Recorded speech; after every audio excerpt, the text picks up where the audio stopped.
দর্শক স্বাগত সংলাপ প্রতিদিন অনুষ্ঠানে। আমি ফখরুল আলম কাঞ্চন আপনাদের সঙ্গে আছি। আমরা এই অনুষ্ঠানে সমসাময়িক রাজনৈতিক ও অন্যান্য গুরুত্বপূর্ণ বিষয় নিয়ে আলোচনা করি। আজ আলোচনা করার জন্য আমরা তিনজন অতিথিকে আমন্ত্রণ জানিয়েছি।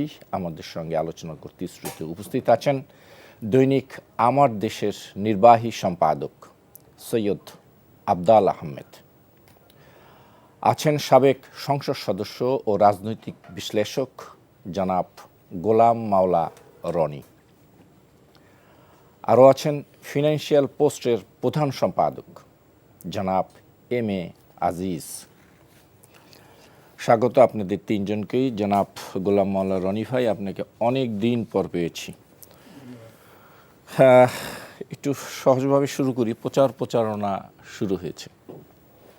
আমরা দেখছি প্রধান দুটি দল বা জোট প্রচারণা করছে। বিশেষ করে একদিকে বিএনপির নেতৃত্বাধীন জোট, যেটির মূল নেতৃত্বে আছেন তারেক রহমান, অন্যদিকে 10 দলীয় জোট এখন 11 দলীয় জোট হয়েছে ডক্টর শফিকুর রহমানের নির্বাচনী প্রচারণা।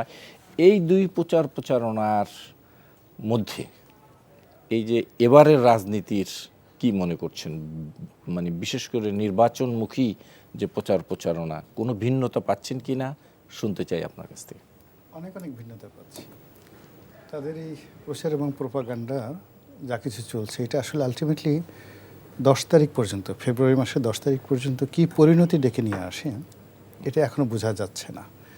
তবে এখন পর্যন্ত যেটা হচ্ছে যে বিএনপি জামাতকে অনুসরণ করে ধর্মকর্মের যে ন্যারেটিভগুলো রয়েছে, বিএনপি জামাতকে অনুসরণ করে ধর্মকর্মের যে মানে রাজনৈতিক মঞ্চে জামাত যে সকল শব্দ, আরবি শব্দ উচ্চারণ করে, তাহজিব, তমুদ্দিন, আলহামদুলিল্লাহ, নাহমাদুহু, তারপরে শেষে মাদ্দা জিল্লুহুল আলী, আসসালামু আলাইকুম রহমতুল্লাহি ওবরকাতুহু, এই কথাগুলো তারা বলে। তো এখন বিএনপির লোকজন এই কথাগুলো বলার চেষ্টা করছে। আবার তারেক রহমান সাহেব যা কিছু করছেন, কিছু দেখলাম যে জামাতের আমির সাহেব উনিও এগুলো অনুসরণ করার চেষ্টা করছেন। এখন যেমন বড় চেয়ারে না বসা, তারপরে শেষে মঞ্চে বিভিন্ন মানুষকে যাকে বলা হয় বসিয়ে বা তার সঙ্গে কথা বলে প্রশ্নোত্তর পর্বে তারেক রহমান সাহেব যে চমক সৃষ্টি করার চেষ্টা করছেন, ইন্টারেকশন যেটাকে বলা হয় মঞ্চে, তো এটাও জামাতের আমির সাহেব দেখলাম যে কিছু অনুসরণ করছেন। এটা আমাদের রাজনীতিতে ইতিপূর্বে কখনো ছিল না।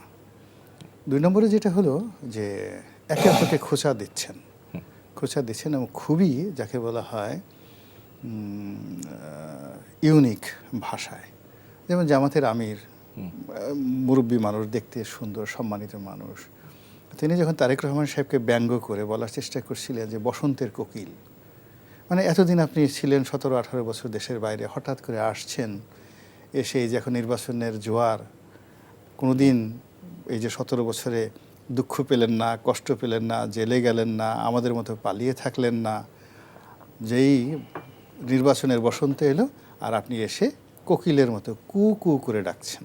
এই কু ডাকটা দেখলাম সামাজিক যোগাযোগ ভাইরাল হয়েছে। তো হ্যাঁ, এটা আবার তার সাথে দিচ্ছে দুষ্ট কোকিল ডাকেরে কু কু কু। তো এই যে জামাতের আমিরের মুখে এই কথাটা হয় কি, আমি যদি বলতাম, আবদাল ভাই যদি বলতো, আজিজ ভাই যদি বলতো, আমাদের মুখে এই জিনিসগুলো মানুষ মনে কিছু করতাম, কিন্তু হুজুর বলেছেন, হুজুর মহোদয় বলেছেন, তার মুখে পবিত্র জবানে এটা যে কী সুন্দর লাগতেছে বলার মতো না। আবার তারেক রহমান সাহেব যখন দাঁড়িয়ে জামাতকে উদ্দেশ্য করে সে বলছেন যে জান্নাত কার বলেন আপনারা, লোকজন বললো যে আল্লাহর, জাহান্নাম কার, আল্লাহর। আচ্ছা, এগুলো কে দিবে আপনাদেরকে? আল্লাহ দিবে। এগুলো যদি কোনো মানুষ দিতে চায়, এদিকে ভালো না, যদি কেউ এটা দিতে চায় সে কাফের। আর কিছু বলার দরকার নাই। জামাত আবার রাগ হয়ে বললো যে আরে বাবা, বাংলাদেশে এত মুফতি, কেউ আমাদেরকে কাফের বলতে পারলো না, লন্ডনে মুফতি চলে আসছে এখন আমাদেরকে কাফের বলার জন্য। তো এসে ইউনিক প্রচার এবং প্রোপাগান্ডা চলছে নিদারুণভাবে, এবং উভয় পক্ষই মানে তাদের যে কেন্দ্রীয় রাজনীতির যে মজমা, এটা তারা প্রদর্শন করার চেষ্টা করছেন শক্তি দ্বারা, অর্থ দ্বারা, জৌলুস দ্বারা এবং ব্যক্তিত্ব দ্বারা। কিন্তু মাঠে যে কি হচ্ছে এটা আমরা ঢাকা শহর থেকে বুঝতে পারবো না। আমরা ঢাকা শহরে যেটা ফেসবুক কেন্দ্রিক যেটা বুঝি, যে যেখানে বিএনপির খুবই স্ট্রং প্রার্থী আছে, যাকে বলা হয় বিদ্রোহী প্রার্থী, তো সেই এলাকাগুলোতে মানে জোটের প্রার্থী দিয়েছে, বিএনপির প্রার্থী বিদ্রোহী হয়েছে, অথবা বিএনপির নমিনেশন দিয়েছে, বিদ্রোহী কেউ হয়েছে। এইরকম 8 থেকে 10টি কনস্টিটিউয়েন্সিতে প্রতিদিনই পাল্টাপাল্টি বিভিন্ন রকম যে সমাবেশ হচ্ছে ওইগুলোর 8 থেকে আমি যদি একটু আপনার সংশোধন করি, হিসাব অনুযায়ী 50টি আসনে 92 জন বিদ্রোহী প্রার্থী আছে, কিন্তু 92টা জমেনি, 8 থেকে 10 জনটা নামছে। আপনি যদি বলি ধরেন নুরুল হক নুরু, তারপরে আপনার এখানে রুমিন ফারহানা, এরকম কয়েকজনেরটা আমরা সোশ্যাল মিডিয়াতে দেখতে পাচ্ছি। হয়তো এর চাইতে অন্য কোথাও আরও বেশি হচ্ছে। আরেকটা জিনিস ওই যে ফজলুর রহমান পটল ছিলেন, ওনার ছেলেও দাঁড়িয়েছে, ওনার কন্যাও দাঁড়িয়েছে, ওখানে কন্যা দাঁড়িয়েছে। এরপরে আবার আখতারুজ্জামান, মেজর আখতারুজ্জামান রঞ্জনের ছেলেও দাঁড়িয়েছেন খেলাফত মজলিস থেকে, কিন্তু তার ওনাদের- ভাই দাঁড়িয়েছে আবার মানে ধানের শীষ থেকে। কিন্তু ওটা আসেনি, মানে আমাদের একটু এখানে কম আমরা যেটা জানতেছি, আমাদের এখানে আসেনি। যেমন কিন্তু পাপিয়ারটা রুমিন- আসে, হ্যাঁ, পাপিয়ারটাও আসছে। পাপিয়া যেমন জামাতকে খুব গালাগাল করছে, তারপর সে তার হাজব্যান্ড বিভিন্ন কথাবার্তা বলছে। তার হাজব্যান্ড তো জেলখানাতে জামাত নেতাদের সাথে ছিলেন, মানে আমার জানা মতে। তো সেখানে বসে তিনি বেশ অনেকগুলো সূরা মুখস্থ করেছেন, এবং ওখানে আগে নামাজ কালাম পড়তেন কিনা। কিন্তু পাপিয়ার যেহেতু আমার খুব ঘনিষ্ঠ বন্ধু, বললো যে হারুনের কি হলো, ও তো জেল থেকে বের হয়ে আসে একদম পুরা হুজুর হয়ে গেছে, আরবি ভাষা ছাড়া কথাই বলতে চায় না। তো এরপরে যখন গত পার্লামেন্টে ছিল, সে খালি শুধু মানে বিভিন্ন কোরআন হাদিসের ব্যাখ্যা বলতো, ব্যাখ্যা টেখ্যা দিত। আর এখন সেই যে তার যে জ্ঞান গরিমা, এগুলো সব জামাতের বিরুদ্ধে লাগাচ্ছে। আমি যদি এইখানে একটু আপনার করি যে রুমিন ফারহানার একটা উক্তি সোশ্যাল মিডিয়া ছিল কুহুকুর মতনই একটু ভাইরাল হয়েছে। তিনি বলেছে 15 বছরে মানে কষ্ট করে চাষ করা ধান আমার হাঁসে খাইয়ে ফেলবে। তার মার্কেট হচ্ছে হাঁস। তো মানে তার হাঁস নিয়ে নানা কাণ্ড হচ্ছে। মানে এটা তো হাঁস নিয়ে কাণ্ড হচ্ছে বিভিন্ন, সে গাড়িতে যাচ্ছে, এই মানুষ, এটা হাঁসের দাম তো বেশি, 300-400 টাকা মানুষ। তো ওই ভাইরাল হওয়ার জন্য মানুষও এখন অনেক দুষ্ট হয়ে গেছে। তো দেখা গেল নেত্রীর কাছে এসে মুখের সামনে একটা হাঁস ধরলো। এখন ওই হাঁস তাকে গ্রহণ করতে হচ্ছে, আবার একজনকে দিয়ে দিতে হচ্ছে। প্রতিদিনই রুমিন ফারহানা আসলে এই হাঁস নিয়ে বিপদের মধ্যে আছে। হ্যাঁ, তাকে প্রায় সব অনুষ্ঠানে এরকম 10-12টা হাঁস উপহার দেয়, এগুলো গ্রহণ করতে হয়। আর ওই হাঁস গ্রহণ করার জন্য তাকে আবার একটা পোজ দিতে হয়, এটা হাসতে হয়, একটু অভিনয় করতে হয়, খুব কোয়ার্ডিল এক্সেট করতে হয়। কোনো হাস্যের সুমা দিয়েছে কিনা আমি এখনো বলতে পারি না, বাট সামথিং হ্যাপেন্ড। তো এরকম রাজনীতির ময়দানে যেখানে যেখানে এরকম রুমিনের মতো বা পাপিয়ার মতো বা ওই নুরুল হক নুরুর মতো যে প্রার্থীরা যেখানে স্ট্রং একটা অবস্থার মধ্যে পড়ছে, সেখানে নিয়ে আমরা জানতে পারছি ফেসবুকের মাধ্যমে। কিন্তু এই ঢাকা শহরে আমরা যখন হাঁটছি, চলাফেরা করছি, বিশ্বাস করেন ইভেন 2014 সনে এগুলো 14, 18, 24 এগুলো কোনো নির্বাচনও ছিল না, কিন্তু পোস্টার দ্বারা, নির্বাচনী অফিস দ্বারা, মাইক দ্বারা। এবার তো যেটা হয়েছে রনি ভাই, পোস্টার নিষিদ্ধ, মাইকিং একটা নির্দিষ্ট সময় 2টা থেকে রাত 8টা পর্যন্ত মধ্যে করতে হবে, মানে ব্যানারও নিষিদ্ধ। তো ওটাই বলতেছি, মানে এখন এটার ফলাফলটা কি হবে আমরা বলতে পারি না। তবে নির্বাচনে যে চিরাচরিতে যেটা আমেজ, আমরা শহরবাসী যারা আছে আমরা কিন্তু টের পাচ্ছি না। আমাদের এখন টের পাওয়ার জন্য হয়তো গ্রামে যেতে হবে, ওনাদেরকে যারা প্রতিনিধি আছেন সংবাদপত্রে, তাদের গিয়ে সেখানে ভিডিও ফুটেজ দেখতে হবে। কিন্তু ইন জেনারেল আমরা এই ফেসবুক কেন্দ্রিক, ইউটিউব কেন্দ্রিক যে জিনিসগুলো দেখছি, এটা এবং তার সঙ্গে জামাতে আমির এবং তারেক রহমান সাহেব, এর বাইরে অন্য কারো বক্তব্য কিন্তু ভাইরাল হয় না। মানে এখানে সালাউদ্দিন সাহেব কোথায় হারিয়ে গেলেন, শফিক সাহেব বলতে প্রেস উপদেষ্টা, প্রধান উপদেষ্টা, ইভেন ডক্টর মোহাম্মদ ইউনূসের যে বক্তব্য যেভাবে মিডিয়াতে আসতো, আলী রিয়াজের বক্তব্য আসতো, এখন শুধুমাত্র বক্তব্যের মধ্যে তারেক জিয়া কি বললেন আর জামাতের আমার মনে হয় প্রচারণা এরকমই হয়ে গেছে, এক কেন্দ্রিক, বা যেহেতু দল প্রধানত দুটো হয়ে দাঁড়িয়েছে, এরবারে মানুষের আজ যাচ্ছে না। এবং এটার একটা বিপদ, আমি একটা জিনিস করছি, এর বিপদ হলো কি, মানে কথা তো সীমিত, এরকম 3-4 দিন এভাবে চলার পরে না আর নতুন কিছু বলার থাকবে না। তখনই ওই মানুষের হয় কি যে ভাইরাল হওয়ার আকাঙ্ক্ষা খুব বাজে জিনিস। আপনিও সংবাদপত্রে আছেন, আমরা কিন্তু সবাই সংবাদপত্রের মানুষ। তো যখন পাঠক কোনো একটা জিনিস পড়ে বা লিখে, তখন কিন্তু আমরা পাগল হয়ে যাই। ওই পাগল আবার পাওয়ার জন্য আমরা বানাই লিখি বা ইত্যাদি ঘটনা। তো মঞ্চে যারা থাকে তারা যদি একবার তালি পাওয়ায় অভ্যস্ত হয়ে যায়, তখন দেখবেন যে ওই তালি পাওয়ার জন্য এখন যে কথাগুলো বলছে 3-4 দিন পর এই কথা থাকবে না, নতুন কথা বলার জন্য এমন অকথ্য, এমন অশ্লীল, অশ্রাব্য, এমন হিংসাত্মক জিনিস চলে আসবে যেটা আউট অফ ইমাজিনেশন। আমার মনে হয় প্রচারণার কথা আমরা শুনছিলাম। জনাব এম এ আজিজ, আপনার কাছে একটু যাই। এই প্রচারণার বিষয়ে আপনি যদি আপনার কোনো কথা থাকে নিশ্চয়ই বলবেন, কিন্তু আমি আপনার কাছে একটু দৃষ্টি আকর্ষণ করি যে 2 দিন বা 3 দিন হলো, এর মধ্যে আমরা দেখলাম যে বিভিন্ন জায়গায় হামলার ঘটনা ঘটেছে। আজকে নওগাঁয় হয়েছে, লালমনিরহাটে জামাত এবং বিএনপি নেতাদের মধ্যে সংঘর্ষে 10 জন আহত হয়েছে। এর আগে ব্যারিস্টার ফুয়াদ বরিশালের হয়েছে, তার প্রচারণায় বাধা দেওয়ার ঘটনা ঘটেছে এবং একজন জামাতের নেতা আহত হয়েছে। এই যে ছোট ছোট ঘটনাগুলো এখন ঘটছে, আপনি কি কোনো আশঙ্কার দিক দেখেন কিনা? এটা যদিও অনাকাঙ্ক্ষিত হওয়া উচিত না, সবাই অভ্যুত্থানের শক্তি। এদের ভিতরে একটা নিরপেক্ষ নির্বাচনের জন্য প্রতিযোগিতা থাকবে। নিরপেক্ষ নির্বাচন হওয়ার জন্য তাদের কিন্তু সহযোগিতা লাগবে। যদি এটা চলতে থাকে, এটা বাড়তে থাকবে। আপনি দেখেন, খেয়াল করে, হাদিকে যখন হত্যা করা হলো, এই হাদির পরের দিন কিন্তু আপনার হাদি এর আগের দিন আপনার গণ অধিকার পরিষদের সাধারণ সম্পাদক তিনি কিন্তু বলেছিলেন রাশেদ যে আমার কাছে প্রমাণ আছে 50 জনকে টার্গেট কিলিং করা হবে, 50 জন প্রার্থীকে। কই, তার তোর পরের জবাব শুনলাম না, সরকারও এটা খুঁজলো না। তারপরে হাদি, তার পরের দিনই হাদিকে গুলি করে মারা হলো। হাদি আমার বিবেচনায় একজন সফট টার্গেট এবং ইউনিক একজন প্রার্থী ছিল, পায়ে হেঁটে, রিক্সায় চড়ে, এইভাবে প্রতিবাদী একটা কণ্ঠস্বর ছিল, সরল মনের ছিল। হ্যাঁ, যেমন আজকে আমি পোস্টার দেখতে দেখতে আসলাম, এক জায়গায় লেখা আছে আমার বিচারটা কইরেন, হত্যা করলে বিচারটা কইরেন। এই বিচারটা কিন্তু হচ্ছে না। আপনি দেখেন, তার প্রকৃত খুনি তার মিছিলে ছিল, সে অস্ত্র মামলায় গ্রেপ্তার ছিল, তার জামিন হয়েছে, তার অনেক টাকা পয়সাও ছিল, সে এর আগে কিন্তু জামিন পেয়েছে। প্রশ্ন হলো, অস্ত্র মামলায় জামিন এত দ্রুত হয় কেমনে? ওই যে আপনাদের কিছু প্রভাবশালী লয়ার আছেন যারা জামিন নামায় গিয়ে গেলে এখনো কোর্টের বিবেচনা করতে হয়। প্রভাবশালী বিচারকও তো আছে। আমি লয়ার তো, তার এটা সার্ভিস। মক্কেল যা পায় টাকা দিলেই কথা কয়, বুঝছেন না? লয়ারকে দোষ না করিয়া আপনি বলেন বিচার তো এটা। অস্ত্র মামলায় 2 দিন ডিলেও করতে পারে নাই, জামিন চাইছে, হয়ে গেছে।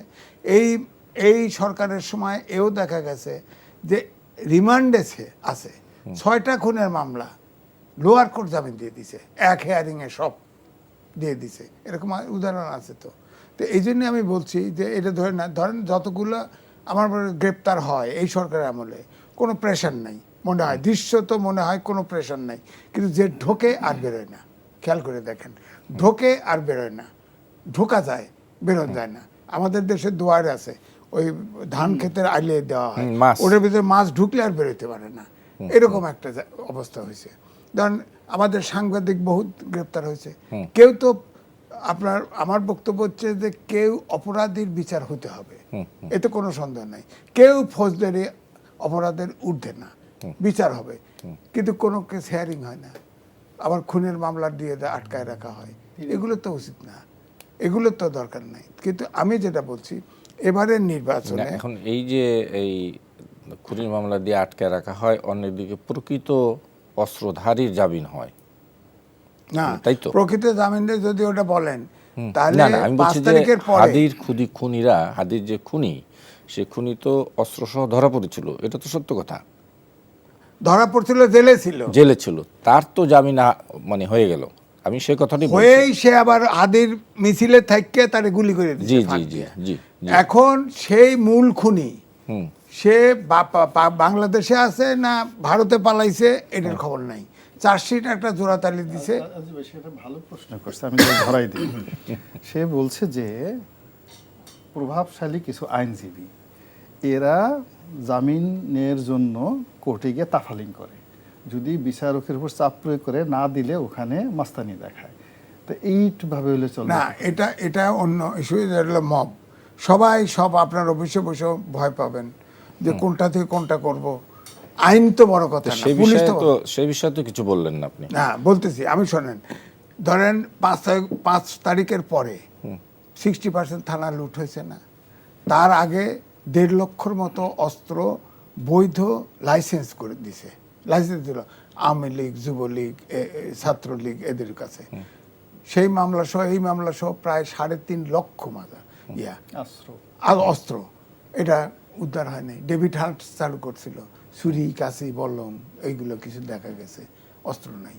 আবার এই পরশুদিন প্রথম আলোর পেপারে আসছে যে এই পুলিশ নাকি শনাক্ত করছে প্রায় 800 যারা মানুষ পারাপার করে, যারা চোরাচালানি করে, অস্ত্র আনায় নেয়, বিদেশ থেকে আসতেছে অস্ত্র, এগুলো শনাক্ত করছে। ধরে না কে ডেভিল্যান্ড 2 চলতেছে, এখন শোনা গেল ওই অস্ত্রের শেষের যে অস্ত্র, এই অস্ত্রের 100 অস্ত্র উদ্ধার করছে বলা হচ্ছে। আমরা তো আর গুনে দেখিনি যায় না ভাই, আশঙ্কার জায়গা তো ওইখানেই। আমি যে পয়েন্টে রনি ভাই আপনাকে বলেছিলেন, আপনি ওই পয়েন্টটা ঘুরে এখানে আসছেন, আপনি থাকেন, আমি আর ওইদিকে নিতে চাই না আপনাকে। তা কিন্তু প্রশ্ন হচ্ছে এই আশঙ্কার জায়গাটা কতখানি আপনি মনে করছেন? না, ওইটা আমি যেতে চাচ্ছি। শোনেন, আশঙ্কা এটা বাড়তে থাকবে, কারণ অভ্যুত্থান শক্তি সব বেপরোয়া। এখন আপনি দেখেন, এবারে 2টে জোট হয়েছে না, একটা জামাতের নেতৃত্বে, একটা বিএনপির নেতৃত্বে। বিএনপির নেতৃত্বে যে জোটগুলো হয়েছে, যারা ছোট ছোট পার্টিগুলো গেছে, এদের অর্ধেক কিন্তু আত্মীকরণ হয়ে গেছে, মানে দল ত্যাগ করে ধানের শীষে ঢুকছে। ওরা কিন্তু আর বেরোতে পারবে না। ধরেন কেউ যদি জিতেও যায়, সে কিন্তু আর এমপিশিপ আর তার পার্টিতে ফিরতে পারবে না, তাহলে তার মেম্বারশিপ চলে যাবে, মেম্বারশিপ। সুতরাং ওইগুলো গেছে হালাক। হ্যাঁ, এখন আসেন জামাতের ভিতরে। এনসিপি একটা ব্র্যান্ড ভ্যালুতে আছে, অভ্যুত্থানের শক্তি ছিল, যদিও 52 সাল থেকে তার আগের থেকে সব আন্দোলনের নেতৃত্ব দিয়েছে তরুণরা। এই তরুণরা এত বিতর্কিত অন্য আন্দোলনের তরুণরা হয় নাই, কিন্তু এরা সরকারেও ছিল, সরকার থেকে তো বেরিয়ে আসছিল। তারা যদি আলাদা থাকতো, তাহলে একটা প্রেসার গ্রুপ হিসেবে থাকতো, আপনি আমি সবাই তাদেরকে হেল্প করতাম। যদি তারা নির্মল থাকতো, বিতর্কিত অবস্থায় দাঁড়াতো না। এখন যেটা হয়েছে, তারা জামাতের ওখানে গেছে। এখন জামাত বলতেছে যে সব ইসলামিক ভোট এক বাক্সে দেবো। এখন তারাও ইসলামিক হয়ে গেছে। আর জামাত হলো একটা হাঙ্গর মাছের মতো, ছোট মাছ যত ঢোকে হজম হয়ে যায়, তাজা মাছ ঢুকলে হজম হয়ে যায়। এনসিপি 3-4 টুকরা হয়ে গেছে, এটা ইতি। এই ইলেকশনের পরে ইতি থাকবে। ওই যে ছোট্ট ছোট্ট দল বিএনপির সাথে গেছে না, ওরকম দল হিসেবে কেউ একটা দোকান খুলে থাকতে পারে। এই দলের সমাপ্তি ঘটলো। এখন এই জন্য আমি বলছি যে, কিন্তু এবারের যে জিনিস, একটা হলো দৃশ্যমান আর একটা হলো অদৃশ্য। এবারে ইলেকশনটাকে আমি কি একটু ভয়াবহ আকারে দেখি। ধরেন ভয়াবহ আকারে? হ্যাঁ, কেন? কারণ হচ্ছে এবারে বাসসে ছাপা হয়েছে, কালের কণ্ঠে ছাপা হয়েছে, নয়াদিগন্তে ছাপা হয়েছে, প্রথম আলোতে অ্যানালাইসিস দিয়েছে। সেটা হচ্ছে যে 10,000 ভোটে দেখাইছে, 10,000 ভোটে 130টা সিটের হেরফের হয়েছে, রেজাল্ট হেরফের হয়েছে। তো এখন এবারে দেখেন পোস্টাল ব্যালট, সরকারের কে চাপ দিয়েছে পোস্টাল ব্যালট করার জন্য? চাপ তো দিছেই। কে দিছে? হ্যাঁ, প্রবাসীরা দিছে। হ্যাঁ, প্রবাসী সরকার প্রবাসীরা ধাম করে যে দিয়ে দিল, এটা নিয়ন্ত্রণ করতে পারতেছে না। না কেন? কোথায় নিয়ন্ত্রণ করতে পারতেছে? কিছুই করতে পারে না। কি সমস্যাটা কোথায় হলো? আমার কাছে ভিডিও আছে, কথা হইতেছে, সব পোস্টাল ব্যালট ঠিক মতো সিল টিল মারতেছে। এটা যার যার ব্যালট। আমার ফ্যামিলিতে 5 জন আছে, ধরেন মানে বিদেশে 300, 400, 500। না বুঝলাম, তারা যদি আইডি কার্ড দেখায় যদি পোস্টাল ব্যালট নিয়ে থাকে, আপনি সেটা কেমন করে আপনি বলেন? আমার কথা শেষ করতে দেন। এটা নিয়ে আলোচনা করব আপনার সাথে। আমি না, আমাকে আগাইতে একটু দেন। আব্দুল আরো ভাইয়ের আছে সাথে তো, আরো আছে, আমি শুনবো আপনার কাছে শুনি। একটু আব্দুল ভাই একদমই পাচ্ছেন, আমি এই পার্টির শেষের দিকে আছি, এইজন্য আব্দুল ভাই একটু দিয়ে আবার আপনার কাছে যাব। আমি আব্দুল ভাই, অনেক কথা আসছে, মূলত আমি প্রচার এবং শঙ্কা নিয়ে এই পার্টি একটু আলোচনা করতে চাই। আমাদের রনি ভাই তো অনেক সুন্দর বলেন, উনি বলেছেন, হ্যাঁ অনেক তো সুন্দর করে বলেছেন, লেখানো খুব সুন্দর, লেখানো হয় তো ঘন ঘন আসলে ভালো হইতো, কিন্তু উনি সেটা করেন না। উনি আবার বলছেন, অপেয়ারে বলেছেন যে মোশাররফ করিমের মতন আমার চাহিদা। তা আমি বলছি মোশাররফ করিম না, আপনি সাকিব খানের মতন অবস্থা। জি, তা আমার যেটা বক্তব্য সেটা হচ্ছে প্রচারণায় এই যে ট্রেন্ড আমরা দেখলাম, এটা নিয়ে তাকে বলবেন শঙ্কার জায়গাটা যেটি এসছে, যে এইটার ব্যাপারে আপনি কি বলেন? কারণ পুলিশ কিন্তু অলমোস্ট একটা দুর্বল অবস্থানে আছে, যদি আরেকটু সহজ করে বলি, সরকারই একটা দুর্বল অবস্থানে আছে। সেখানে এটা মানে কি হবে? না, আমার মনে হয় এটা আসলেও আপনি যেটা পয়েন্ট আউট করেছেন এটা সঠিকই বলেছেন যে শঙ্কা আছে, এবং এটা যতই নির্বাচন ঘনিয়ে আসবে, নির্বাচনের তারিখটা যতই এগিয়ে আসবে, ততই এটা বাড়তেই থাকবে। তো এই জন্য আমার যেটা মনে হয় যে সরকারকে এ ব্যাপারে খুবই যদি খুব কি না নেওয়া হয়, উদ্যোগ না তারা না নেন, তাহলে কিন্তু এটা সামাল দিতে পারবে না। আমরা এর বিগত নির্বাচনগুলোতে আমরা দেখছি কি যে নির্বাচন শুরুর মাসখানেক আগে থেকেই এই যে এই ঢাকা শহরে বিভিন্ন মানে কি শুরু হয়ে যায়, মানে ব্যারিকেড বিভিন্ন জায়গায় চেকপোস্ট বসে যায়। কিন্তু আমি যতটুকু আমি এই শহরে ঘুরেছি কি আমি একটা চেকপোস্টও দেখলাম না। ইভেন যে আমাদের যে মহাসড়কগুলো আছে, হ্যাঁ, সেখানেও কিন্তু নানান জায়গায় চেকপোস্ট বসে। এখানে হ্যাঁ আপনার অস্ত্রধারীরা কিংবা সন্ত্রাসীরা ঘোরাফেরা করছে কিনা, এখন তো এদের আনাগোনা বাড়বেই, এবং এটা বিভিন্ন দল তাদের অবস্থানের কারণে তারা হায়ার করবে এদেরকে। এই জন্য সরকারের দায়িত্ব হচ্ছে, এই ডক্টর ইউনূস বলছেন যে উনি একটা ইতিহাস সেরা সুন্দর নির্বাচন করতে চান, হ্যাঁ, এবং এটা এমন একটা নির্বাচন উনি করতে চান যেটা আদর্শ হিসেবে বা বেঞ্চমার্ক হিসেবে এটা মানে সবার কাছে থাকবে। তো সেই ধরনের নির্বাচন করতে হলে সতর্ক তো হতেই হবে, এবং একটা সংখ্যামুক্ত নির্বাচন যাতে হয়, এবং সেই জন্য যে মেজারগুলো নেওয়ার সেই মেজার তো আপনাকে নিতে হবে। পুলিশকে অ্যাক্টিভ করতে হবে। হ্যাঁ, জুলাই অভ্যুত্থানের পর পুলিশ একটু ডিমোরালাইজ হয়েছিল, আবার পুলিশ তাদের অবস্থানটা ফিরে আসছে অনেকটা। খালি পুলিশ না হয়ে যদি প্রয়োজনে এখন তো অন্যান্য বাহিনীকেও আনা হচ্ছে নির্বাচনে, এবং যদিও এটা নির্বাচনের 7 দিন আগে সবাই মাঠে নামবে, কিন্তু এখন থেকে কিছু কিছু জিনিস তো সব জায়গায় আমার মনে হয় যে দৃশ্যমান হওয়া উচিত। দৃশ্যমান কিন্তু না হলে তো এই যে মানে আব্দুল ভাই, এই যে হচ্ছে না, এর পাশাপাশি আরেকটু আছে, যেমন আপনার পত্রিকায় আজকে ছাপা হয়েছে শেষের পাতায় যে একজন, আমি মানে ডিস্ট্রিক্টের নামটা না বলি এই ভদ্রলোকের, এসপি সাহেবের সম্মানে, যে একটি ডিস্ট্রিক্টের এসপির বিরুদ্ধে নির্বাচন এবং এসপি এবং তার অধীন 3টি থানার ওসির বিরুদ্ধে একটা গুরুতর অভিযোগ এনেছে যে তারা বেছে বেছে, আপনার পত্রিকার রিপোর্ট, যে বেছে বেছে তারা এই বিএনপির বিরোধী গ্রুপের যারা আছে তাদেরকে অ্যারেস্ট করছে, থানায় ধরছে, ইত্যাদি ইত্যাদি। এটা এই মানে অতি উৎসাহী। হ্যাঁ, এবং অনেক জায়গায় তারা যেমন তারা যে বিভিন্ন ধরনের রিপোর্ট দিচ্ছে, আমরা যেটা যেমন এটা এজেন্সির কাছেও আসছে, প্লাস এমনিও বিভিন্ন পত্রপত্রিকাও প্রকাশিত হচ্ছে যে তারা অনেক জেলার এসপি মানে ওসিরা আকবরায়া, যেমন দল কিন্তু চাচ্ছেও না বা বলেও নাই, কিন্তু তারাই আকবরায়া এই ধরনের অ্যারেস্টও করতেছে, হ্যাঁ, এবং আপনার ওই জিনিসগুলো তাদের হাতে দিয়ে দিচ্ছে। এই ধরনের ঘটনা ঘটছে। তো এগুলোই সরকার দেখা উচিত। এটা দেখবে কে? সরকারকে তো দেখতে হবে।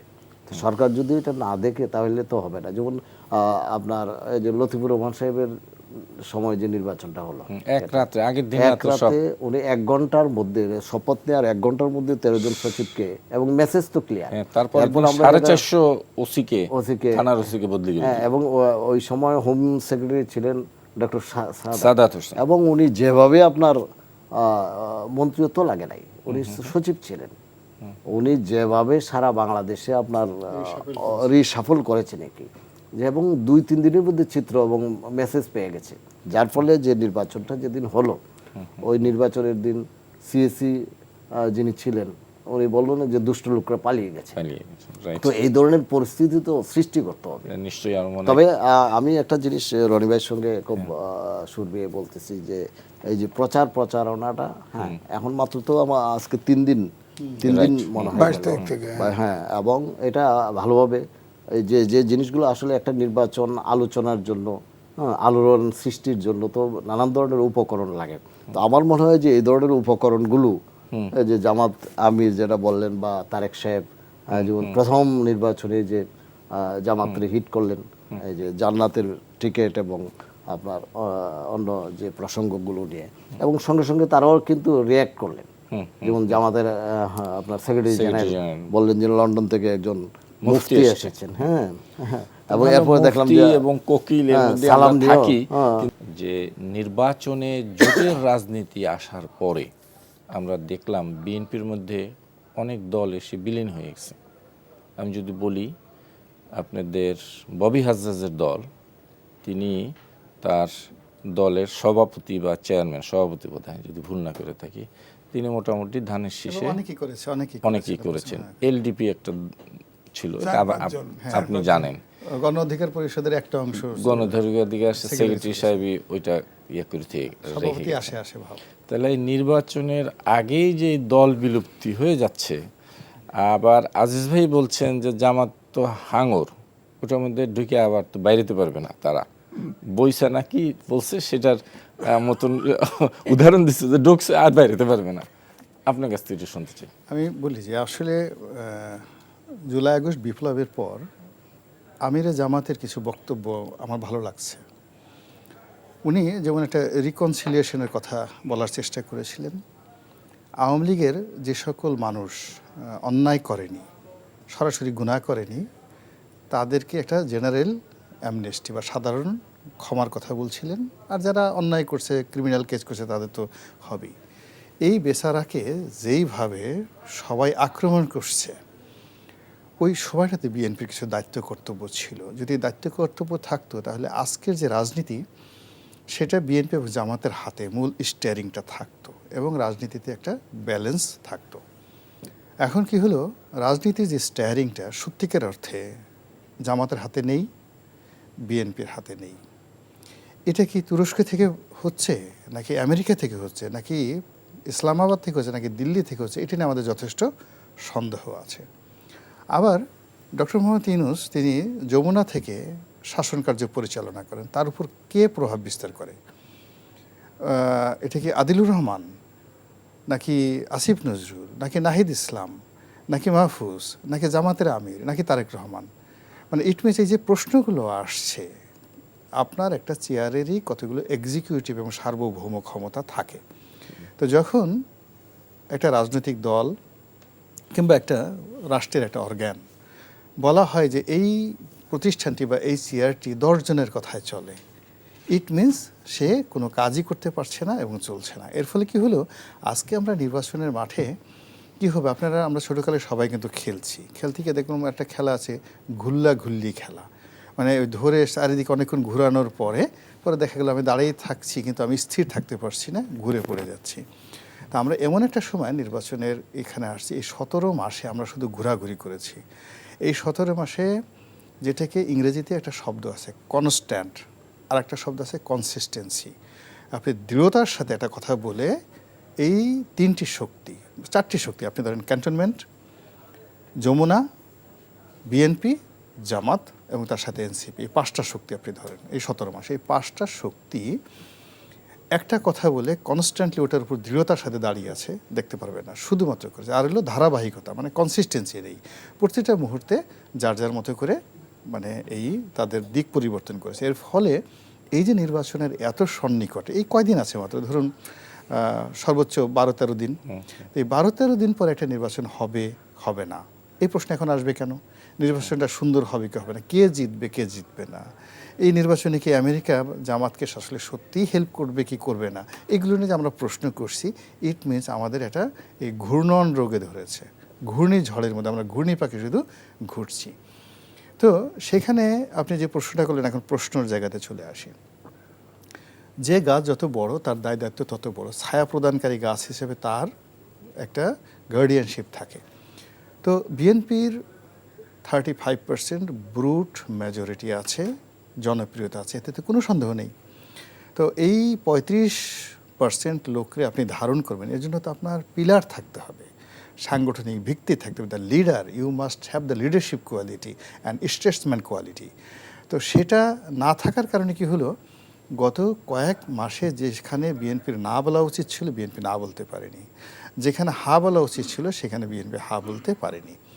এবং বিএনপি শুধু যে কাজটি করেছে, কমপ্লাই করেছে। এবং তার কাছে মনে হয়েছে ওই যে বিয়ের আসরে যেমন হয় যে কোনো মতে এটা কবুল বলে বিয়েটা পড়িয়ে দিতে পারলে এরপরে যা হয় হবে। তো বিএনপি মনে করছে এটা নির্বাচন হবে, নির্বাচন হলে তো কুল্লু খালাচ, আমরা দলে ক্ষমতায় আসতেছি, 280টা সিট পেয়ে যাব, তখন আমরা যা ইচ্ছা তাই করবো, আমাদেরকে এতকাল যা জ্বালিয়েছে এমন ডলা দেব, একেবারে 14 গোষ্ঠী শুধু আব্বা আব্বা করবে। কিন্তু বাস্তবতা হলো যে প্রেম এবং ক্ষমতা, এই দুটো জিনিস কখনোই বিনয় দ্বারা, হাতে পায়ে ধরা দ্বারা, আর মানে যাকে বলা হয় ওই রিকোয়ারের দ্বারা, ঘুষ দ্বারা হয় না। প্রচণ্ড একটা ম্যাগনেটিক পাওয়ার থাকবে আপনি যদি কোনো প্রেমে সফল হতে চান। আর রাষ্ট্র ক্ষমতা যদি আপনি অর্জন করতে চান, আপনাকে কাউকে বঞ্চিত করার একটা প্রচণ্ড ক্ষমতা থাকতে হবে। কেউ রাষ্ট্র ক্ষমতা ছাড়তে চায় না, ছিনিয়ে আনতে হয়। তো বিএনপি এখানে মানে আমি তোমার পায়ে ধরি গো, আমাকে অবস্থা, আমি আকাশ থেকে, ওই যে কবি নজরুলের সেই গানের মতো আর কি, যে প্রেমিকাকে সে নিবেদন করছে যে তুমি আমাকে ভালোবাসো, আমি আকাশে সেই তারকা এনে দেবো, তোমার আলতা সেই রংধনু থেকে আলতা এনে তোমার পা রাঙিয়ে দেবো। কিন্তু এইরকম কথা শুনে কোনো রমণী কোনো পুরুষের প্রেমে পড়ছে আমি এখন পর্যন্ত দেখিনি। এখন বিএনপি যে জিনিসটা হচ্ছে, তার মতো দল, বিএনপির মতো একটা দল তো গণ অধিকারের সাথে বিলীন হওয়ার দরকার ছিল না। না, গণ অধিকারই তো বিলীন হয়। ফার্স্ট থিং হলো বিএনপি এটা অ্যালাউ করেছে। বিএনপির মনে হয়েছে যে গণ অধিকার খুব সুন্দর, গণ অধিকারের যে নেতাগুলো আছে তার দরকার। বিএনপির মনে হয়েছে যে ববি হাজ্জাজের দল মানে বিলুপ্ত হয়ে ববি হাজ্জাজ বিএনপিতে যোগদান করুক। এটা কি বিএনপি চেয়েছে নাকি না? আরে বাবা, ঘর বিএনপি যদি বিএনপি না চাই, আমি তো ওইটা যদি বলি ওই দলটার নাম হলো ডেমোক্রেটিক হোয়াটএভার মেবি, আপনি বোঝার চেষ্টা করেন, আমি ওটাই বললাম যে আমার বক্তব্য হলো যে আমি তো দলে নিলাম এলডিপিকে, আমি দলে নিলাম গণ অধিকার পরিষদকে। তারা এসে এই ধানের শীষের মার্কার লোভে তারা নিজের দল গুটাইয়া আপনার সাথে বিলীন হয়ে গেল। এখন আমার সঙ্গে এখানে আমার বক্তব্য হলো দলটা এমনিতেই এটা গোটায় গেল, দল তো মানে এই যে বিএনপির এখানে কাস্টোডিয়ান হিসেবে তাদের বলা উচিত ছিল যে আপনি যত ছোট হন না কেন, জোট সঙ্গী হিসাবে আপনি আপনার মতো থাকেন, আপনি আপনার মতো নিজের পায়ে দাঁড়ান, আপনি আমার সঙ্গে কাজ করেছেন, যদি ভোটে পাশ করে নাও আসেন আমি আপনাকে মন্ত্রী বানাবো, রাষ্ট্রদূত বানাবো, পদপদবি দেবো, যা চান, কিন্তু দল বিলুপ্ত করা যাবে না। এখন বিএনপি যদি এই প্রিভিলেজটা না দিত, এখন তারা তো ধানের শীষ, তারা জানে, এরা তো বেসিক্যালি ধরুন ছোট ছোট রাজনৈতিক দল, তারা জানে যে আমাদের তো 500 ভোটও নেই, নট মোর দ্যান 500 ভোট, ফলে এখানে ধানের শীষের প্রতীক ছাড়া আমরা দাঁড়াতে পারবো না, আমাদের কর্মী নাই, কোনো কিছু নেই। তো ওই জায়গাটা মেকআপ করার দায়িত্ব ছিল বিএনপির। তো বিএনপি সেইটা মেকআপ না করে বরং ওদের যে ডিমান্ড, এখন একটা শিশু, আমরা একটা শিশু, সে কী বলে, আমি বলে যে আমি এনটিভির ছাদ থেকে লাভ দেবো, আপনি তাকে লাভ দিতে দেবেন? কখনো দেবেন না।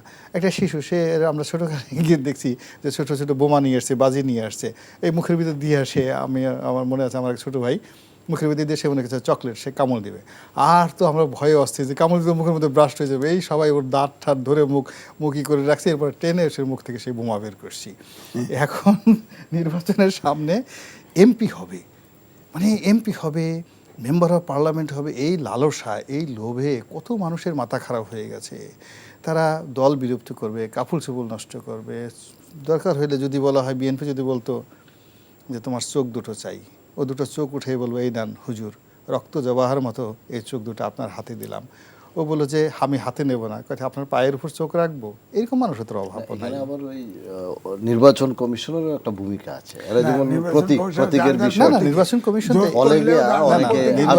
নির্বাচন কমিশন এই কাজটা খুব বুদ্ধি করে করেছে। বিকজ হয় কি শুনেন, বুদ্ধি করছে আপনার হলো যে বাঘের চিৎকার সহ্য হয়, কিন্তু কাকের কাকা সহ্য করা যায় না, মেজাজ গরম হয়ে যায়। তো ছোট ছোট দলগুলো, এগুলো যন্ত্রণা খুব বেশি। ছোট দল, এরা বিভিন্ন জায়গায় গ্রুপ চেঞ্জ করে, এখানে যায় ওখানে যায়, বিক্রি হয়ে যায়, আবার প্রেস ক্লাবের সামনে গিয়ে 4-5 জন লোক নিয়ে গালাগালি করে, আর পিছনে 10-12 জন দাঁড়িয়ে থাকে, ঠিক ঠিক ঠিক। এগুলো দেখলে যে কোনো মানুষের মেজাজ গরম হয়ে যায়। তখন এইগুলোকে একটা শিক্ষা দেওয়ার জন্য সব একসাথে নির্বাচন কমিশন যে বুদ্ধি করেছে, দে আর রাইট। আমি বলি একটু আজিজ ভাইয়ের কাছে যাই। আজিজ ভাই, এই যে আপনি যেটা বলছিলেন, আমি বলি শোনেন, আপনি বিশ্বাস না করলেও ইলেকশন কমিশন এটা বিশ্বাস করেছে এবং পদক্ষেপ নিয়েছে। আমি বলতে চাচ্ছি এইগুলো হলো মানে বাতুনি এবারে এই ইলেকশনে এগুলো উপসর্গ দেখা দিয়েছে, যেগুলো আমার বক্তব্য হচ্ছে ইলেকশন কমিশন বা সরকার যেটা ট্যাকেল করতে পারবে না সেটা কেন ওপেন করলো। যেমন ধরেন পোস্টাল ব্যালট, এটা পত্রিকায় ছাপা হয়েছে, ইলেকশন কমিশনও বলে দিছে যদি কেউ আবার এইটা করে তাহলে প্রয়োজনে তার ভিতরে মানে সব গোয়েন্দা বিভাগ মিটিং করছে, সেটা হলো পোস্টাল সব এক জায়গায় জড়ো করছে। ধরেন একটা স্টেটের, ধরেন ওমান, কাতার, সৌদি আরব, ওখানে সব, এখানে তো এই বেল্টে মুসলিম দেশগুলোতে সাধারণত একদম সাধারণ ওয়ার্কার যায় বেশি, তাদের সব ব্যালট এক জায়গায় করছে, এক কে জায়গায় করলো করে এটা? এক জায়গায় তো করার কথা না। হয়েছে তো, এটা হয়েছে না, আমার আজিজ ভাই, কাছে। আমি একটু বুঝতে চাই, আপনার কাছে ভিডিও আছে? আছে। আমারও একটা জিনিস জানা আছে, আমি একটু আমি ক্লিয়ার আমি বলি viral- ইলেকশন আমি- কমিশন আমি একটু ক্লিয়ার হই আপনার কাছ থেকে। আমরা যতদূর জানি একটি নির্দিষ্ট ঠিকানায় এই ব্যালট পেপারগুলো যাবে, ঠিকানায়। সেখান থেকে আপনি যার যার ব্যক্তি যে যার নামে আছে এনআইডি দেখে সে তার ওই কার্ডগুলো কালেক্ট করবে। আচ্ছা শোনেন, এখন শোনেন, এই প্রশ্নটা আমি উত্তর দিই। ইলেকশন একটু কমিশনের বক্তব্য দিচ্ছে, আমার কাছে ওটাও ধরা আছে। এমবিসিতে যাওয়া উচিত নাকি? না না, না না, না না, ওইটা সেটা- ডাকে গেছে, ডাকে যাওয়ার পরে পার্টিকুলার একটা দলের লোকের বাসায় গেছে, বাসায় যায় ওদের প্যাকেট সব ওপেন হয়েছে, এক জায়গায় আব্দুল গেছে ভাই, এই তাদের। আজিজ ভাই, এটা করার কোনো সুযোগ নাই। আমি সুযোগ আছে, আমি বলতেছি শোনেন, না, আপনার কাছে সুযোগ না থাকে, ইলেকশন কমিশন এটা এগ্রি করছে, না, আমার কাছে ভিডিও আছে, আমি শুনাই দেব। নো আজিজ ভাই, এটা এগ্রি আমি করে শেষ নাই। করি, না, আমি আপনি শেষ দেখাইতে করতে দেন। পারবেন না, আমি তো জানি। আমি আপনার এই কথার মধ্যেই আমি আবার একটু আপনার রসদ দেই, আমি আর একটু ব্যালটটা নিয়েও একটু তো একটু ইয়া দেই, প্রশ্ন আছে। একটু হিন্টস দেই, তাহলে আপনি আসতে পারবেন। না, আমার কাছে ইলেকশন কমিশন এন্ডোর্স করছে, আপনি করলেন কি করলেন না আমার তাতে কিছু আসে যায় না। ইলেকশন কমিশন এবং কোনটা ইলেকশন endorse কমিশনের করেছে? পক্ষ থেকে বলা হয়েছে ব্যবস্থা নেওয়া হচ্ছে, আজিজ ভাই- ওয়ার্নিং দিছে, সেই ভিডিও আমার কাছে আছে, সুতরাং আজিজ ভাই, অন্য কেউ বিশ্বাস করলো না, কিনা না, আমার আজিজ- কিছু আসে না। আজিজ ভাই, আমি একটু শুনতে চাই। এটা মানে না, না। তদন্ত করার জন্য দায়িত্ব আব্দুল ভাই, দেওয়া হয়েছে। আমি একটু শুনতে চাই আপনার কাছে যে ইলেকশন কমিশন কোন জায়গায় এন্ডোর্স করেছে, কি কথার উপরে, সেটা আমাকে এটা বলেন। মিডিয়ার কাছে বলছে, আমাদের ইলেকশন কমিশন মিডিয়ার কোন কাছে বলা কথাটা হয়েছে, বলছে? আমি endorse বলি করলো কোন জায়গায়? সব গোয়েন্দা সংস্থাকে করছে, অ্যাম্বাসেডারকে চিঠি দেওয়া হয়েছে, তাদের বিরুদ্ধে তদন্ত করে রিপোর্ট দেওয়া, ইতিমধ্যে ব্যালট পেপার ইলেকশন কমিশনের কাছে জমা হয়েছে, জমা তো প্যাকেটে হবেই। প্যাকেটে, দেশের আলাদা আলাদা প্যাকেট হয়েছে, হ্যাঁ, আসবে তো, সেই কারণ- প্যাকেটের ভিতরে কোথায় কার সিল মেলা আছে ইলেকশন কমিশন জানে? জানেন না তো। ওখান থেকে ধারণা করা হচ্ছে যে ওখান থেকে গোছায় পার্টিকুলার অমুক সেন্টারে পাস করা হবে, অমুক সেন্টারে পাস করা হবে। এক, তো আমার কথা হচ্ছে যে আপনি স্বীকার না করলেও ইলেকশন কমিশনের বক্তব্য আছে, আমি শোনায় দেবো আপনারে সবগুলো দেবো। আমি আচ্ছা, এক- এক দুই আজিজ দুই ভাই, শোনেন, আমি বলি, আমি যেটা আপনার কাছে শুনতে আমি তো চাচ্ছি, একটা শুনেলাম, আমি শুনেন আপনাকে কনভিন্স করবো, আপনাকে ডকুমেন্ট দেবো আমি, ব্যাস। আমি বুঝতে চাই একটু আপনার কাছে, আপনি বুঝতে চাই, আমাকে বুঝে নিতে হবে তো আপনার কাছ থেকে। বোঝা হলো শোনেন, একটা স্টেটে ধরেন গেছে, হ্যাঁ। যা ধরেন না, না, ওইখানে না, ওইটা আমার ওই চিত্রটা আমার জানা আছে। আমি যেটা বলছি, দ্বিমত করেছি যে নির্বাচন কমিশন কোন কথায় এন্ডোর্স করেছে তাদের কাছে, কথাটা আমি জানতে চাই আমি এটাই particularly। বলছি, তাদের কাছে যে রিপোর্টটা আসছে, তারা এমবেসিকে, রাষ্ট্রদূতকে তদন্ত করতে দিছে, তদন্ত করে তারা রেজাল্ট পেয়েছে, এটা ঘটেছে। তখন এখানকার বাংলাদেশের সব গোয়েন্দা সংস্থা ডেকে মিটিং করছে, তার রেফারেন্সে টেলিভিশনের রিপোর্টারদেরকে বলছে তাদেরকে ব্যবস্থা নিতে হবে, ব্যবস্থা নেওয়া হবে এবং প্রয়োজনে তাদেরকে রিপ্রেটেড করা হবে, এই ওয়ার্নিংটা দিছে। আমি এটা গেল। নিলাম আপনার বক্তব্য। এবার আমার কথা শোনেন। আমি যেটা জানি সেটা হলো, আপনি যে বক্তব্য বলেছেন, মিডিয়া এই কথাটা তাদের কাছে এই অভিযোগ আকারে জানতে চেয়েছে। এই প্রেক্ষিতে কোনো তদন্ত রিপোর্ট আসে নাই, এই প্রেক্ষিতে তারা একটা মানে কি বলে, কোয়ারি দিয়েছে যে এটা এরকমভাবে হইতে হবে। তার মানে এই অভিযোগটি সত্য, এটা এন্ডোর্স করে নিছে, এই কথার সাথে আমার দ্বিমত। জি ইলেকশন প্লিজ, এবার কমিশন আগান থেকে আপনি। তার গোয়েন্দা সংস্থার মিটিং করছে কেন বলছে তো? কে? কোন Election chief- নো কোনো গোয়েন্দা Election সংস্থা দিয়ে কোনো commission মিছিল করে বলছে নাই। তো। ওই যে বলছে কোনটা? বলেছে এই যে সাংবাদিকরা যে অভিযোগটি করেছে, যে এই অভিযোগ আসছে, আপনি যে এখন যে অভিযোগের কথা বলছেন, এরকম অভিযোগগুলো সাংবাদিকরা মানে জানতে চেয়েছে। ওই জানার প্রেক্ষিতে তারা বলেছে ইয়েস, এই অভিযোগটা আমরা তদন্ত করে দেখি এবং একটা নির্দেশনা দিবে, এইটুক এন্ডোর্স করেছে। আমি ইলেকশন বলতে চাচ্ছি কমিশন বলছে, আমি বলি ইলেকশন কমিশন বলছে সকল গোয়েন্দা সংস্থা নিয়ে, কনসার্ন গোয়েন্দা সংস্থা নিয়ে বৈঠক করছে। তারা ওখানে মিশনকে বলা হয়েছে এইটা যারা করতেছে তাদেরকে বিরুদ্ধে ব্যবস্থা নেওয়া হবে, যদি তাদের বিরুদ্ধে ব্যবস্থা, এমনকি তাদেরকে রিপ্রেটেড করাও হবে, তাকে জি, দেশে ফেরত জি। আনা হবে, জি, শাস্তি। বলেন, এবার এই। আগান, জি। দ্বিতীয়টা আছে ভোটার ট্রান্সফার।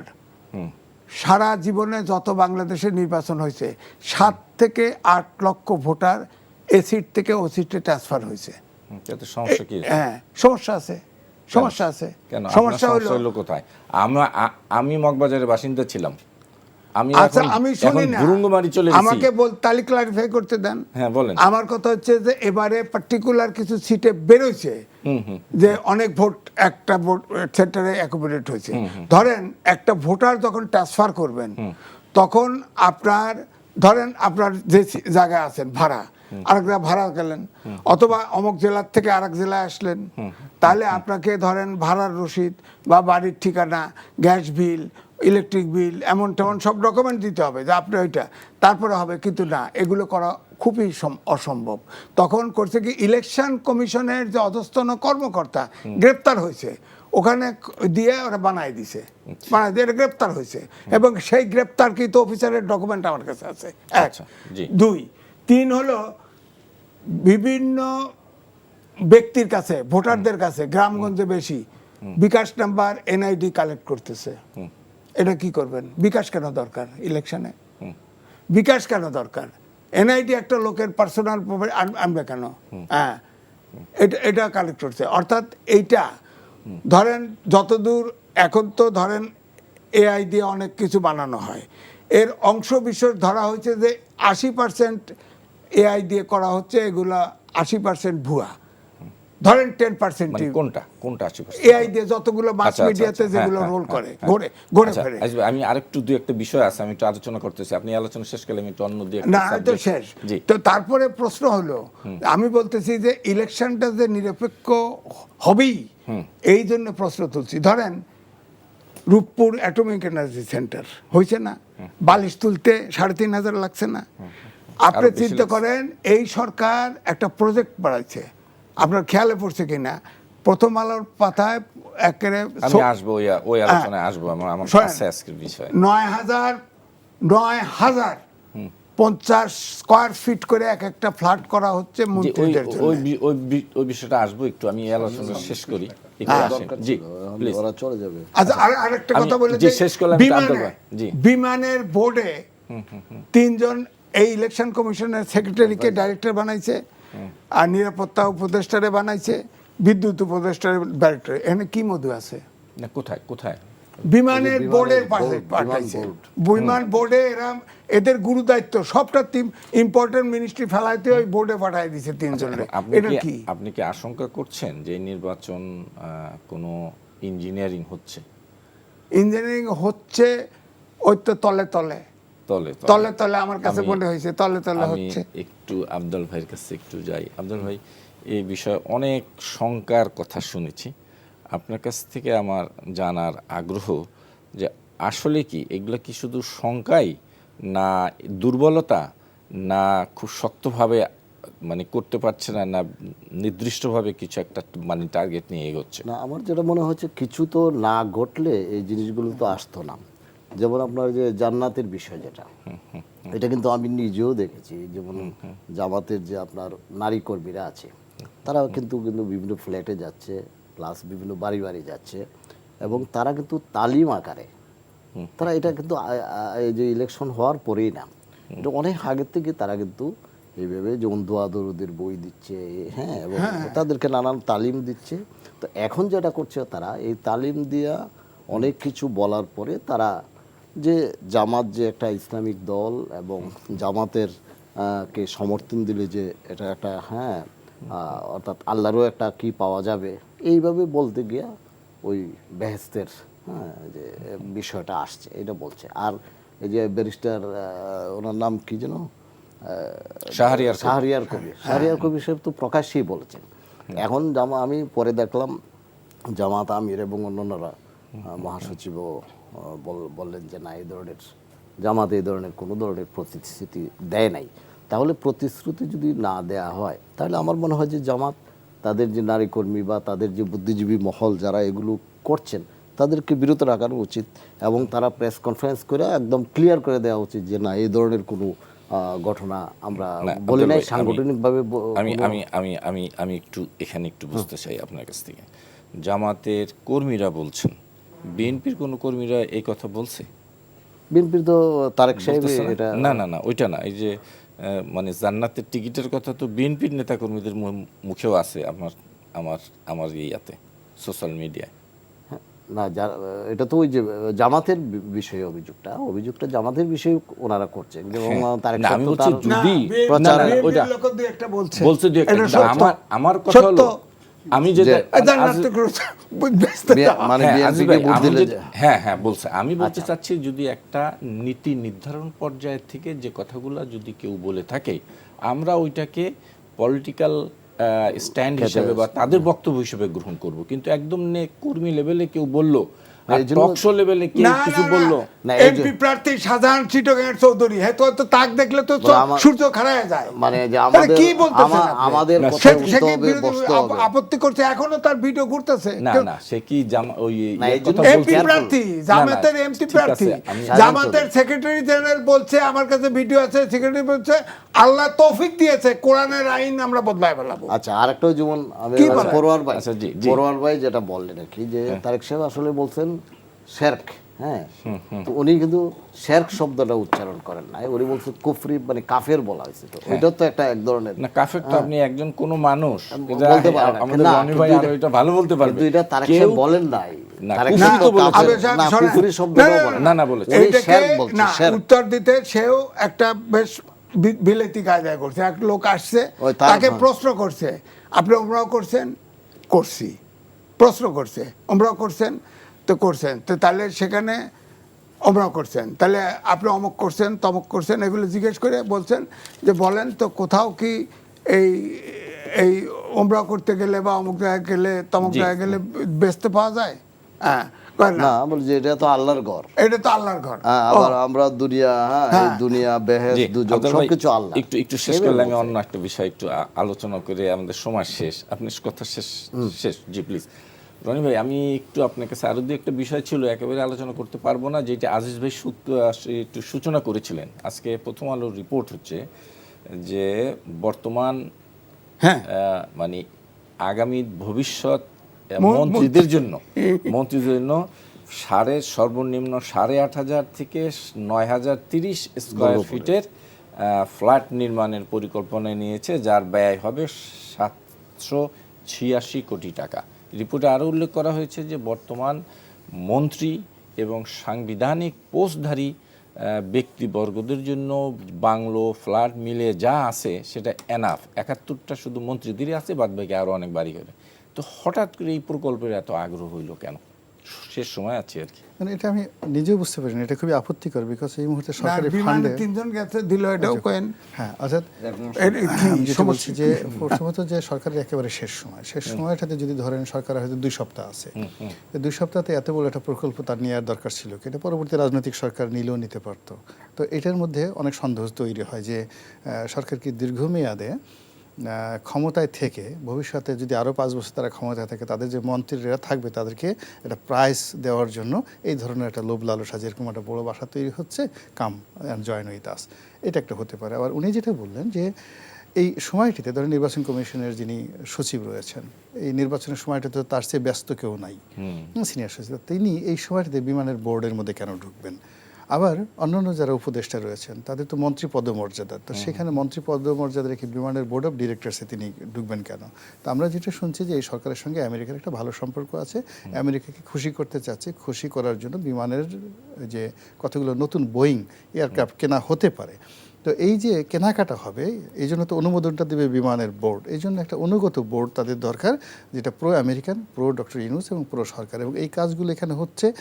মেবি হবে না, কিছুই হবে না, কিন্তু যথেষ্ট সন্দেহ তৈরি হচ্ছে, মানে যা কিছু হচ্ছে যথেষ্ট সন্দেহ করার মতো এভিডেন্স তৈরি হয়েছে, যেটা দিয়ে মনে হতে পারে যে এই সরকার আরও দীর্ঘদিন থাকতে চায়।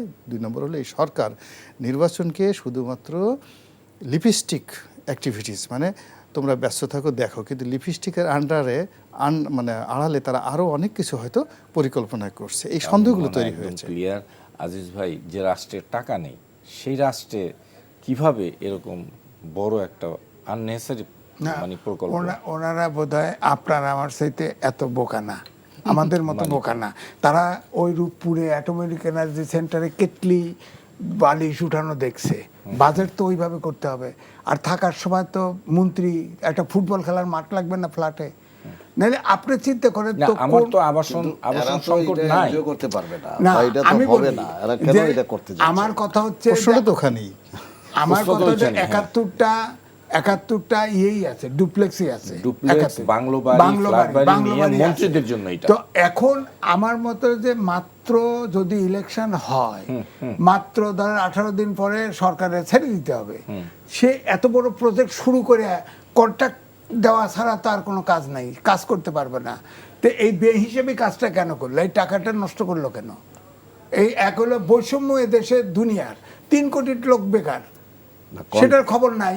মন্ত্রীর জন্য 9,000 কোটি, চিন্তা করেন তো 9,000 স্কোয়ার ফিট, এটা হিসাব করতে পারেন 30 স্কয়ার ফিট। 30, এটা ফুটবল খেলার মাঠও তো ওখানে আছে, বোঝা যাইতেছে। না, এটা এক বিঘে কন্ট্রাক্টও তো দিতে পারবে না, কারণ আপনার একনেকে প্রকল্প পাস করাতে হবে, তারপর কিসের যাবে। ইউনিস বসে যাবে, সব লোক বসে যাবে, ওকে সব কাম দাম শেষ।